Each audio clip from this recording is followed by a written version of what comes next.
चलिए, today we'll be talking about the electron gain enthalpy.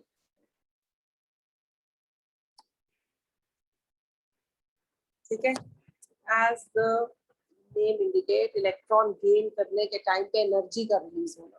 ठीक है, it may be defined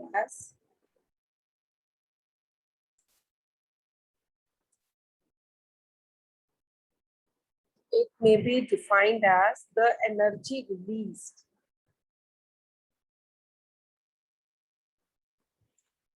when an electron is added to the valence shell of an isolated gaseous atom. ठीक है, अब देखिए यहाँ पे मैं रिएक्शन लिखती हूँ. This is any halogen atom in the gaseous state. It is gaining an electron and it will be giving you negative like this. ठीक है, अब इलेक्ट्रॉन गेन एंथैल्पी जो है, सब लोगों को लगा रहता है कि दिस कैन बी पॉजिटिव और इट इज नेगेटिव. पर एक चीज याद रखें कि इलेक्ट्रॉन गेन, जब तो एक ही इलेक्ट्रॉन ऐड हो रहा है ना, when you are adding just one electron, तो electron gain enthalpy is always negative.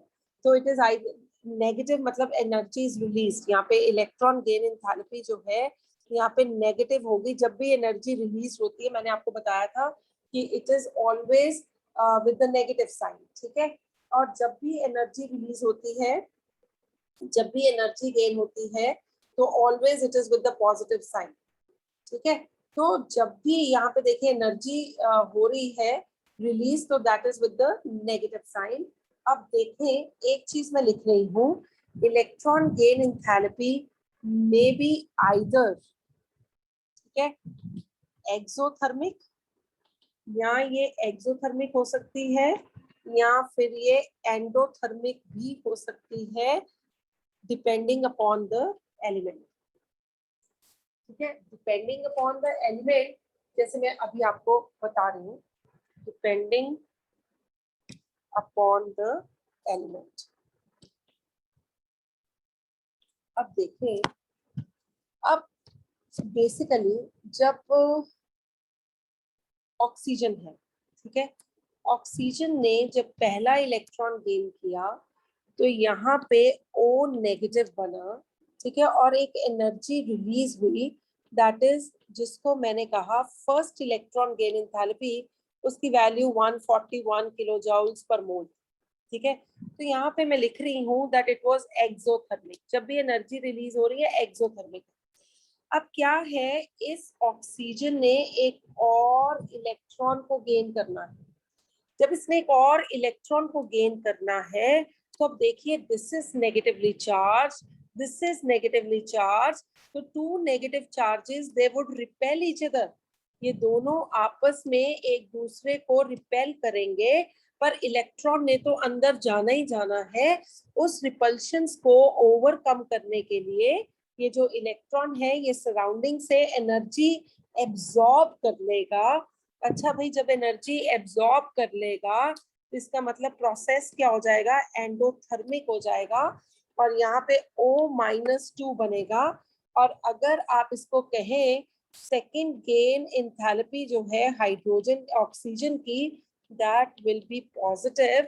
So depend upon you're talking about the first element, first addition of the electron or the second addition of the electron. ठीक है, अब देखेंगे, मैं इसकी कुछ variations को बता रही हूँ. जो ग्रुप 17 एलिमेंट्स है, ये पॉइंट्स में ही सबको याद करना है. जो ग्रुप 17 एलिमेंट्स हैं, जिनको हम हेलोजन्स भी कहते हैं, पूरे पीरियड में halogens have got very high electron gain enthalpy. इनकी क्यों है बहुत ज्यादा हाई इलेक्ट्रॉन गेन एंथैल्पी? क्योंकि इनको एक ही इलेक्ट्रॉन चाहिए to acquire the stable noble gas configuration. तो इनकी बहुत ज्यादा है इलेक्ट्रॉन गेन एंथैल्पी. उसके बाद जो नोबल गैसेस हैं, नोबल गैसेस हैव जीरो या वेरी लो, जीरो ही लिख लेते हैं क्योंकि they will not gain the electron. They have zero electron gain enthalpy because they have got the stable configuration.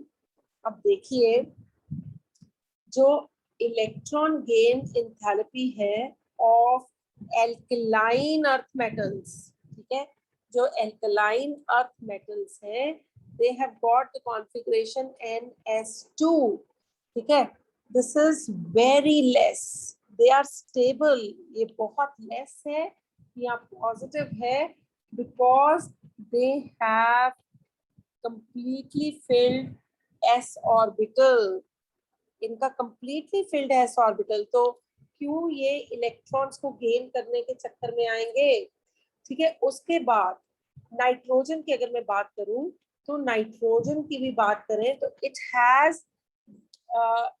Has very low electron gain enthalpy, nitrogen जो है has very less electron gain enthalpy because of exactly half filled electronic configuration, exactly half filled electronic configuration, क्योंकि exactly half field configuration है तो वो stable पड़ा हुआ है, अगर वो स्टेबल पड़ा हुआ है तो क्यों वो इलेक्ट्रॉन को गेन करेगा, ठीक है।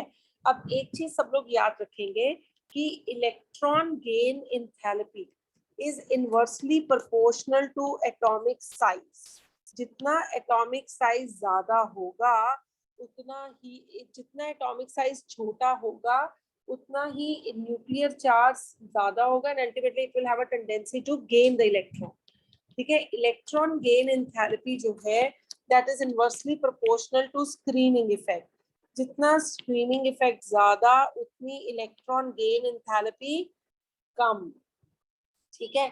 उसके बाद इलेक्ट्रॉन गेन एंथैल्पी जो है it is directly proportional to Z effective, ठीक है, जितना ज्यादा न्यूक्लियर चार्ज जो है इलेक्ट्रॉन फील कर रहे हैं वैलेंस शेल के अंदर, उतना ही इलेक्ट्रॉन गेन एंथैल्पी की वैल्यू भी ज्यादा है, ठीक है। एक चीज और याद रखेंगे, स्टेबल कॉन्फ़िगरेशन, अगर elements with the stable configuration has very less electron gain enthalpy, जैसे मैंने नाइट्रोजन का एग्जांपल दिया, एलिमेंट्स व्हिच हैव, ठीक है, मैं कुछ क्वेश्चंस दूंगी आपको करने के लिए, व्हिच हैव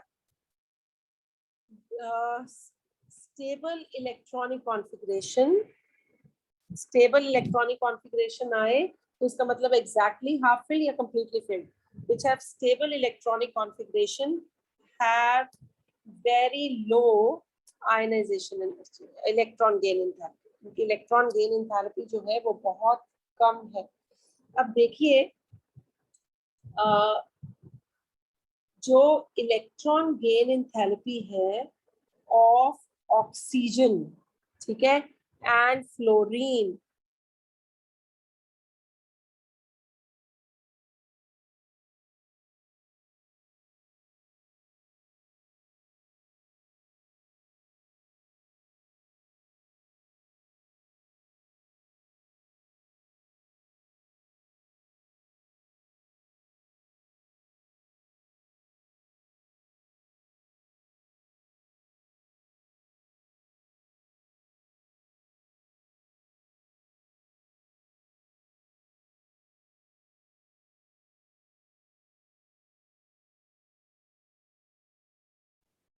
मैम आपकी आवाज नहीं आ रही है।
किया था हमारा। अब मैंने कहा कि electron gain enthalpy is directly proportional to Z effective. जितना ज्यादा इफेक्टिव न्यूक्लियर चार्ज होगा उतनी ही इलेक्ट्रॉन गेन करने की एबिलिटी ज्यादा होगी। वो सारे एलिमेंट्स जिनकी स्टेबल इलेक्ट्रॉनिक कॉन्फ़िगरेशन है बच्चे, उनकी इलेक्ट्रॉन गेन एंथैल्पी जो है वो काफी कम होगी। अब देखें यहाँ पे सब बच्चों को बहुत डाउट रहता है और यही केसेस हैं जो एग्जामिनेशंस में उठाए जाते हैं। देखिए ऑक्सीजन और sulphur and fluorine and chlorine, अब सबको पता है कि जितना छोटा साइज हो, क्योंकि हम तो कह चुके हैं कि जितना छोटा साइज होगा उतनी ज्यादा इलेक्ट्रॉन गेन एंथैल्पी होगी। Oxygen and sulphur they belong to group 16, fluorine and chlorine they belong to group 17। जैसे डाउन द ग्रुप जाते हैं तो साइज बड़ा होता है, साइज बड़ा होता है तो उसके अकॉर्डिंग क्लोरीन और सल्फर की इलेक्ट्रॉन गेन एंथैल्पी जो है वो कम होनी चाहिए थी, ठीक है, वो कम होनी चाहिए थी।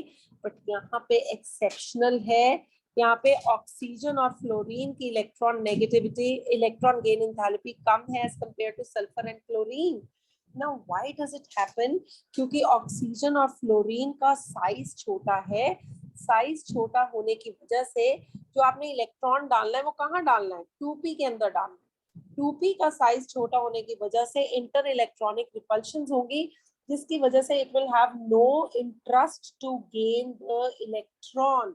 इसका कोई इंटरेस्ट नहीं होगा इलेक्ट्रॉन को गेन करने के लिए। बोलिए मंजूर है? बोलेंगे? यस। ठीक है। अब देखिए कुछ क्वेश्चंस पे मैं लेके आ रही हूँ। जैसे ये वाला क्वेश्चन मैं कोई नहीं करती, ये है इलेक्ट्रॉन गेन एंथैल्पी का। अच्छा एक बात और बता देती हूँ, पीरियड में क्या हुआ, ग्रुप में क्या हुआ, then I am done with electron gain enthalpy. 2 minute के लिए रीड करेंगे पर क्वेश्चन सारे आप खुद ही करेंगे, ठीक है। देखिए अलोंग द पीरियड, जब आप पीरियड में मूव कर रहे हैं इस तरह से क्या हो रहा है, द साइज डिक्रीजेस, ठीक है, nuclear charge increases, therefore electron gain enthalpy increases लिख सकते हैं, या becomes more negative। जितना ज्यादा नेगेटिव होगी ये वैल्यू उतनी ही उसकी टेंडेंसी इलेक्ट्रॉन गेन करने की ज्यादा होगी। अब क्या है, ठीक है, अब along the down the group, ठीक है, जब आप डाउन द ग्रुप मूव कर रहे हैं, जब डाउन द ग्रुप मूव कर रहे हैं तब क्या हुआ, डाउन द ग्रुप क्या होता है, साइज इंक्रीजेस, ठीक है, स्क्रीनिंग इफेक्ट इंक्रीजेस, जिसकी वजह से क्या होगा, electron gain enthalpy becomes less negative. Less negative मतलब उसकी टेंडेंसी जो है इलेक्ट्रॉन गेन करने की वो कम हो जाएगी। I just give you 2 minutes to read electron gain enthalpy, क्योंकि सारे न्यूमेरिकल्स आप लोग खुद करने लगे। चलो क्वेश्चन पे आ रही हूँ। पहला क्वेश्चन, सिर्फ क्वेश्चंस देखेंगे सब लोग। अरेंज, बस एक मिनट। अर्नब क्या करूं, पीछे चलूं कि पढ़ लिया? Arrange the following.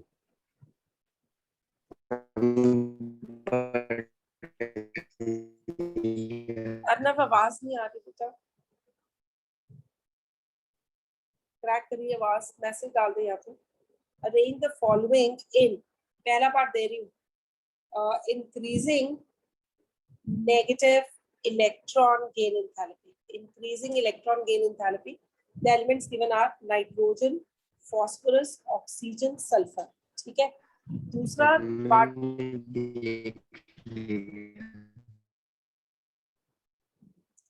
जो दूसरा पार्ट दे रही हूँ that is decreasing, decreasing order of electron gain enthalpy। अब यहाँ पे जो आपको एलिमेंट्स दे रही हूँ दैट इज ऑक्सीजन, सल्फर, सेलूरियम, ठीक है। उसके बाद ठीक है, उसके बाद एक और क्वेश्चन दे रही हूँ that C part, maximum value of electron affinity, electron affinity is attraction for electron, maximum value of electron affinity OX, ठीक है, OY, OZ, X, Y, and Z respectively are 0, -1 and -2. ठीक है, उसके बाद एक और क्वेश्चन दे दूं, सब लोग सोच के करेंगे जरा. Electronic configuration of A, B, C and D are, लिख रही हूँ मैं, A की जो है that is 1s2, 2s2, 2p6. Second जो है 1s2, 2s2, 2p4. तीसरा जो है C जो है 1s2, 2s2, 2p6, 3s1. चौथा जो है 1s2, 2s2, 2p5. ठीक है. The increasing tendency to gain electron, increasing tendency to gain electron. Option मैं नहीं दे रही हूँ, आप लोग खुद से बताएंगे. तो सबसे पहले ये 4 क्वेश्चंस करेंगे. I'll give you time 4 minutes with you for 4 questions and then we'll discuss. बिल्कुल सही. ये 2 बच्चों का गलत है आंसर. अब देखिए, मैं इसका ऑर्डर आपको समझा रही हूँ. इसमें भाई क्या करना था, इनकी पोजीशंस देखो पीरियोडिक टेबल के अंदर. ठीक है, खुद ही आपको सारा आंसर मिल जाना. ग्रुप 15 में नाइट्रोजन और फास्फोरस है और ग्रुप 16 में ऑक्सीजन और सल्फर है. Nitrogen, phosphorus, oxygen, sulphur. Nitrogen की अभी मैं लिख के हटी हूँ कि it has got stable electronic configuration. क्योंकि इसकी स्टेबल इलेक्ट्रॉनिक कॉन्फ़िगरेशन है तो ऑब्वियसली इसकी इलेक्ट्रॉन गेन एंथैल्पी काफी कम रहेगी. जब आप इधर से इधर जा रहे हैं तो इलेक्ट्रॉन गेन एंथैल्पी की वैल्यू जो है वो बढ़ती चली जाती है, इंक्रीज होती चली जाती है. और इसका मतलब ऑक्सीजन की ज्यादा होगी सल्फर से, पर हम कर चुके हैं कि सल्फर की वैल्यू जो है वो ऑक्सीजन से ज्यादा होगी. नाइट्रोजन जिसकी स्टेबल इलेक्ट्रॉनिक कॉन्फ़िगरेशन है उसकी वैल्यू सबसे कम होगी electron gain enthalpy, minimum value, followed by phosphorus, followed by oxygen, followed by sulfur. ये जो है ये एक्यूरेट आंसर है. ठीक है, is it okay दिवेन and गुनिका? The next one, oxygen, sulphur, selenium. ये सारे के सारे कौन से ग्रुप को बिलोंग करते हैं? Anybody? 16. Sulphur, oxygen, sulphur, selenium. बताएंगे decreasing order of electron gain enthalpy. बोलेंगे anybody? Sulphur, oxygen, sulphur, oxygen. क्या बोल रहे हैं? Sulphur, oxygen and selenium. Sulphur, oxygen and selenium. ठीक है, ये आया है गुनिका का आंसर और तन्मय का आंसर. चल अर्नव, अलीशा इतनी देर में खुद को अनम्यूट कर ले.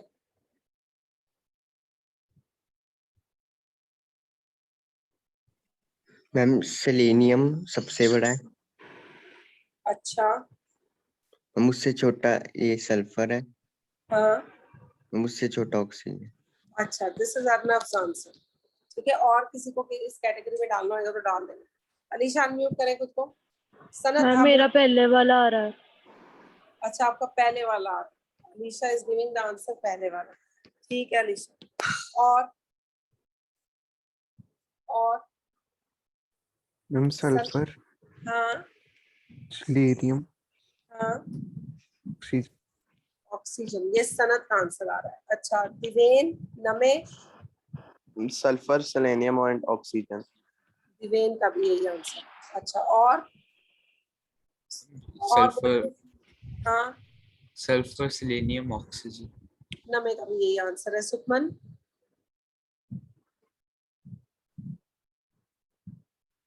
बोले. Oxygen, selenium. Sulphur, oxygen, selenium. Sukhman has given this answer. अब एक चीज याद रखें, चाहे इन्होंने तुक्का मारा या कैसे इनके दिमाग में आया, आंसर ये सही है. ये एक एक्सेप्शनल चीज सबने याद कर लेनी है. हम अभी करके हटे हैं कि सल्फर का साइज बड़ा है, इसलिए इलेक्ट्रॉन गेन एंथैल्पी की वैल्यू सल्फर की ही नहीं, सेलेनियम की भी ऑक्सीजन से ज्यादा है. तो ये जो ऑप्शन है सनत, नमे और दिवेन का, ये ऑप्शन बिल्कुल सही है। ठीक है, तो this is very very important thing that everybody has to remember कि ऑक्सीजन जो है उसका सिर्फ सल्फर से ही नहीं, उसका सिलेनियम से भी इलेक्ट्रॉन गेन एंथैल्पी जो है वो कम है। Is it okay? ठीक है। मैम पर इसमें कोई स्क्रीनिंग इफेक्ट वगैरह नहीं होता नहीं इतना नहीं, बड़ा साइज होने पे? नहीं, there is no reason to that, Tanmay, these are experimentally observed values, experimentally observed values है। अच्छा चलिए, I'll wait for these two questions now। ये मिलता है।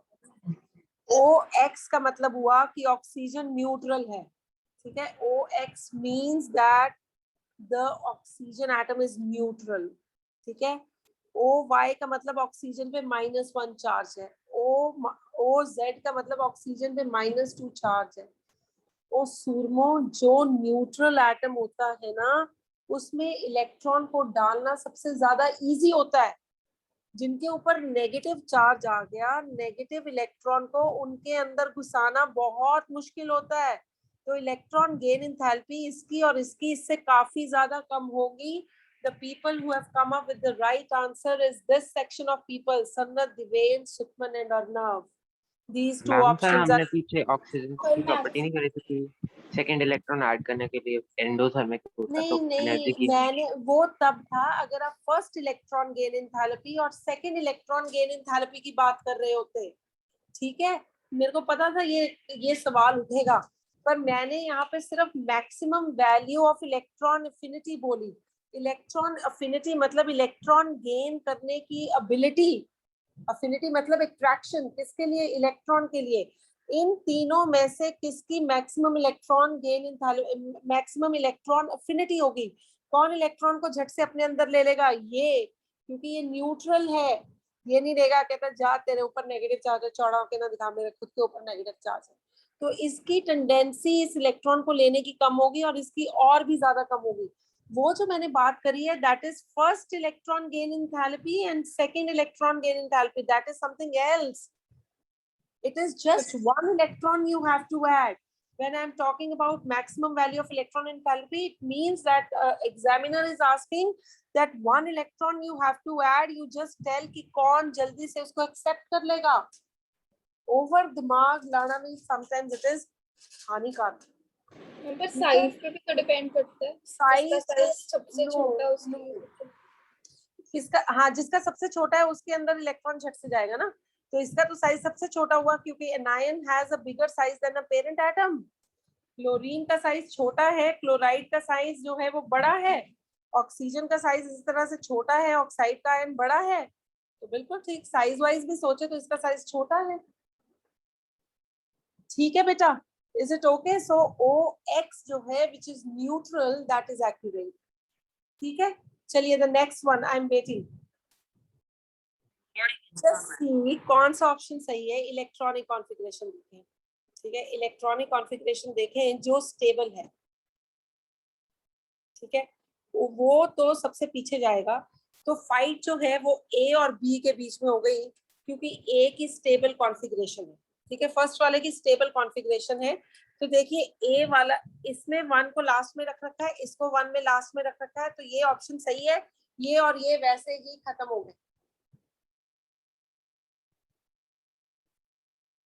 ठीक है, ये और ये जो है ये खत्म हो गए। ठीक है, now the fight is between this and this. तो पहले ऑप्शन एलिमिनेट करने की भी कोशिश किया करें। अब उसके बाद लेट अस कम, जो ए ऑप्शन है उसमें देखिए, इसमें एक इलेक्ट्रॉन है। अगर इसमें एक इलेक्ट्रॉन और डालें तो वो स्टेबल होगा। बात तो बिल्कुल ठीक है, बात तो बिल्कुल ठीक है। इसमें भी एक इलेक्ट्रॉन डालें तो ये स्टेबल होगा। The fight is between 3 and 4। तो 4 वाले की इलेक्ट्रॉन गेन एंथैल्पी ज्यादा होगी, क्योंकि इसमें पूरा वैलेंट शेल भर जाएगा। अब वो ऑप्शन देखें जिसमें फोर्थ को मैक्सिमम दे रखा है। फोर्थ को मैक्सिमम इसमें दे रखा है, इसमें दे रखा है, तो अब ये पक्का ही हो गया कि ये दो रूल्ड आउट है। अब थर्ड वाले की कम होगी और इसकी ज्यादा होगी, क्योंकि इसमें साइज छोटा है। इसमें थर्ड शेल में पहुंच गए और इसमें सेकंड शेल में घूम रहे हैं। तो 2 will come out at the second number followed by 3। तो A ऑप्शन बिल्कुल सही है। ठीक है, इज एवरीबॉडी ओके? हाँ मैम हम इसमें स्क्रीनिंग इफेक्ट से भी देख सकते थे कि सेकंड और थर्ड में से कौन सा हाँ देख सकते थे, बिल्कुल देख सकते थे। जितना साइज ज्यादा होगा ना उतना ही स्क्रीनिंग इफेक्ट ज्यादा होगा। अब मैं एक और टॉपिक ले रही हूँ आज, दैट इज इलेक्ट्रोनेगेटिविटी। ठीक है, इलेक्ट्रोनेगेटिविटी की बात करते हैं। अब देखिए क्या है, it is the tendency of an atom in a molecule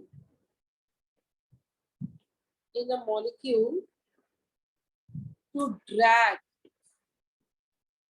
the shared pair of electron towards itself. ठीक है, that is what electronegativity। मेरी याद रखना बात, इलेक्ट्रोनेगेटिविटी और इलेक्ट्रॉन गेन एंथैल्पी सबको क्लियर हो, वो एक आइसोलेटेड एटम की वैल्यू है। ठीक है, और ये जो है ये शेयर्ड पेयर ऑफ इलेक्ट्रॉन की, देखिए this is the shared pair of electron.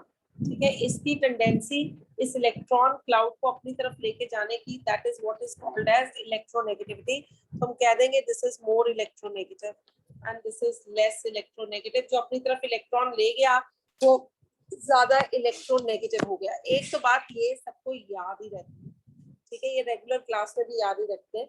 अब मेरी एक बात सुने, दो तीन नई चीजें। ठीक है, ये जो मैग्नीट्यूड है ना, मतलब वैल्यू कितनी है ऑफ इलेक्ट्रोनेगेटिविटी, ठीक है, it depends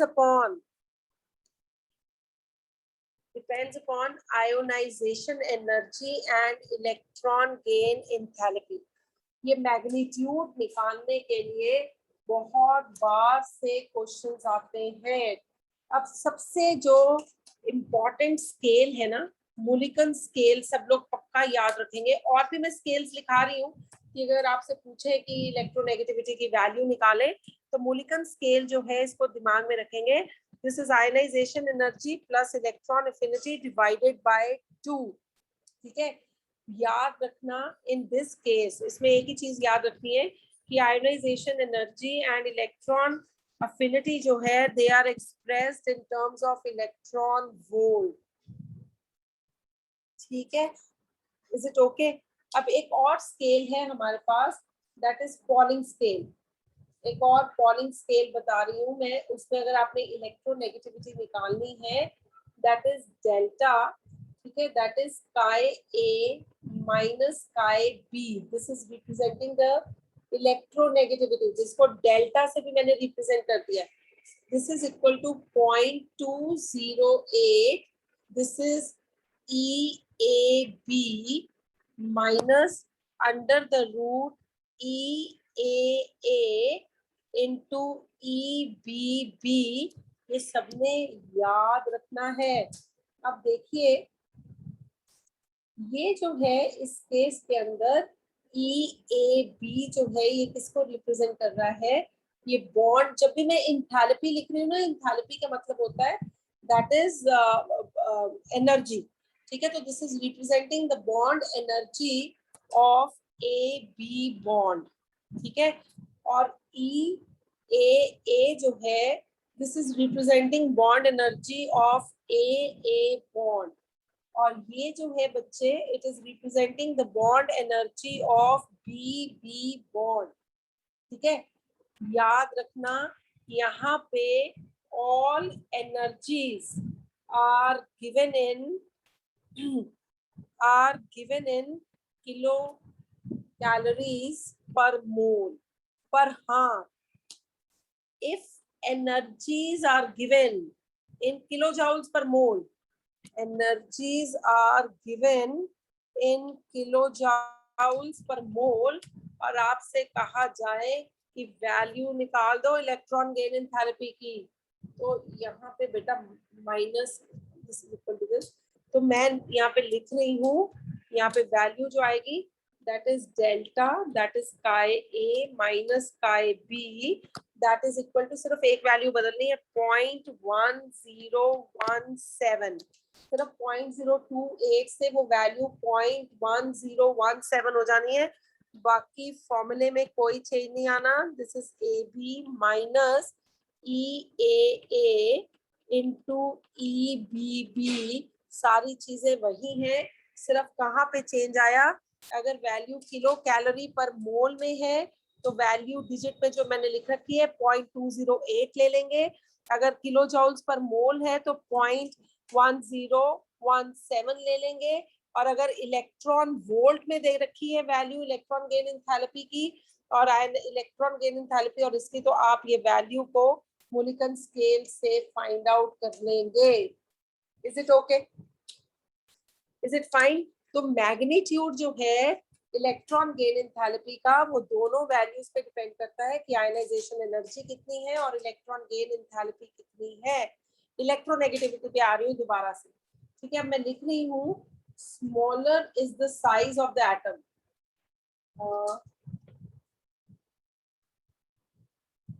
smaller is the size of an atom, ठीक है, more is its electronegativity।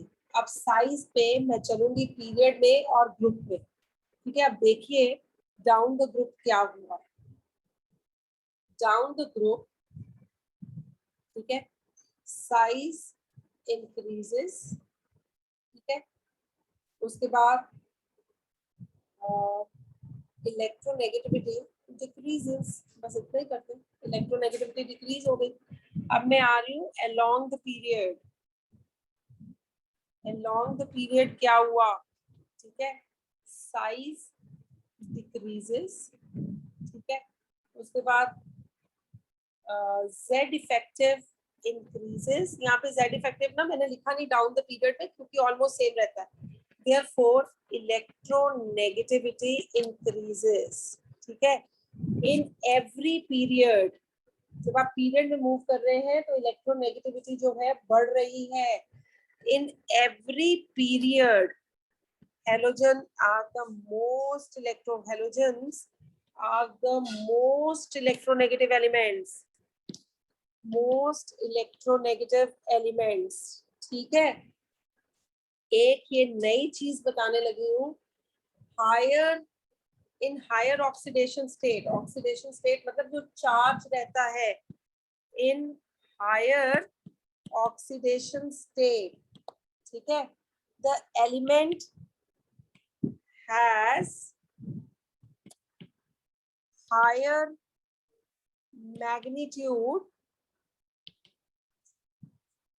Magnitude of positive charge, ठीक है, and hence high polarizing power and high electronegativity, ठीक है। तो जितना ज्यादा चार्ज होगा उतना साइज, पॉजिटिव चार्ज याद रखना, जितना ज्यादा पॉजिटिव चार्ज होगा उतना साइज छोटा होगा, जितना साइज छोटा होगा उतनी ही इलेक्ट्रोनेगेटिविटी ज्यादा होगी। एक मैं हाइब्रिडाइजेशन बताने लगी हूँ पर मैं इसका क्वेश्चन नहीं कराऊंगी क्योंकि +1 get has not done hybridisation. देखिए 2-3 तरह की, sp hybridisation, sp2 hybridisation, sp3 hybridisation, सब में कितना कितना s करेक्टर है वो मैं बता रही हूँ। sp में 50% s करेक्टर है, इसमें 33% s करेक्टर है, इसमें 25% s करेक्टर है। एक चीज याद रखें, more is the s character, ठीक है, more is the electronegativity, more is the electronegativity. इसको कहीं ना कहीं पे यूज करेंगे, ध्यान से देखिए, ठीक है। सो इसको एक बार पढ़ेंगे